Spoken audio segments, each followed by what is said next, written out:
Hello, my name is Martin, welcome to my kitchen. Today I will show you how to make banana and apple pancakes. I'm a tour guide in Buenos Aires and I like to spread our culture as much as possible. Today I will like to show you how to make this traditional dessert of Buenos Aires that is one of my favorites, so let's get to it. These are the ingredients for the apple and banana pancakes.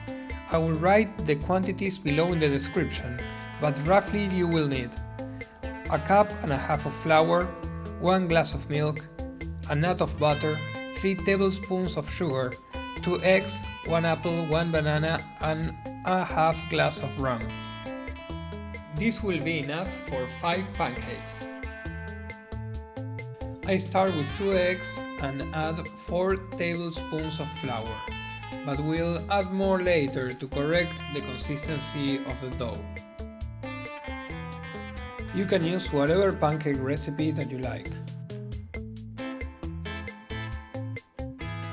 The milk goes in and I give it a strong whisk to break all the lumps, but if there are some little ones left, no problem, they won't be noticed in the end.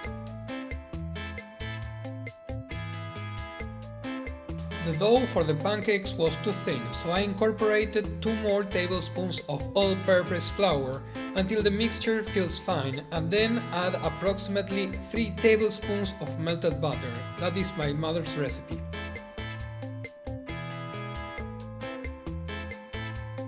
Finally, I will add 1 tablespoon of sugar, mix well, and then start with the fruit that I have already peeled. I'm going to start cutting the apples. The important thing for this recipe is to cut thin bits. Thin, small bits of fruit will be much easier to handle and won't break the pancake.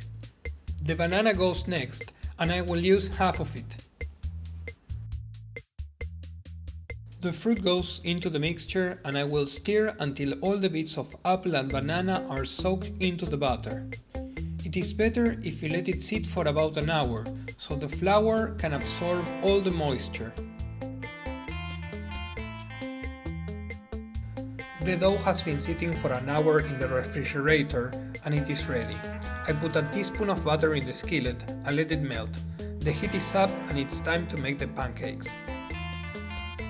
I pour some of the mixture into the skillet and make sure that some pieces of apple and banana go in as well. The fruit must be distributed as evenly as possible and as flat as possible. Try to avoid overlapping. When it's time to flip them, some bubbles will appear on the uncooked surface of the pancake. So turn them over, cook them for a few seconds, and cook all the pancakes that you can.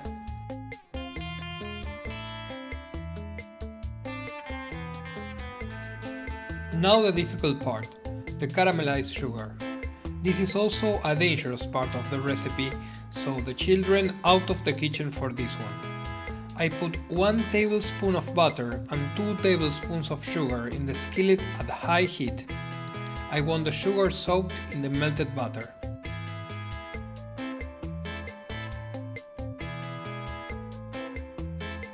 About a minute and a half later, the crystals of the sugar dissolve and become a transparent fluid. In that moment, the pancake goes back into the skillet.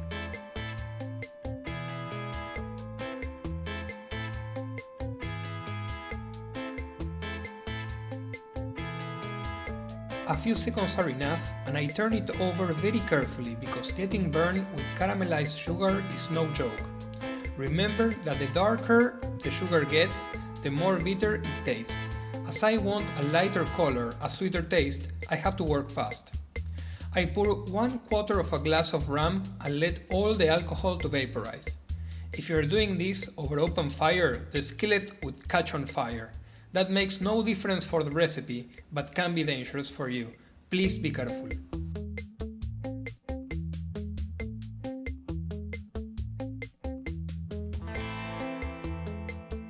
I sprinkle some sugar over the plate where I will place the pancake so it doesn't stack when the caramelized sugar gets cold. The pancake is ready, I take it off the fire, put a scoop of ice cream on top while it's hot, and that is it.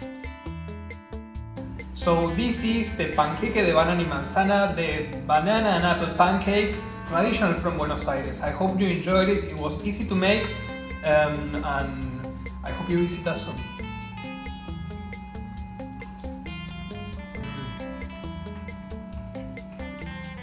Thank you for watching. If you enjoyed the video, leave a like, subscribe or follow me on Instagram at Martin the Guide for great recommendations about Buenos Aires.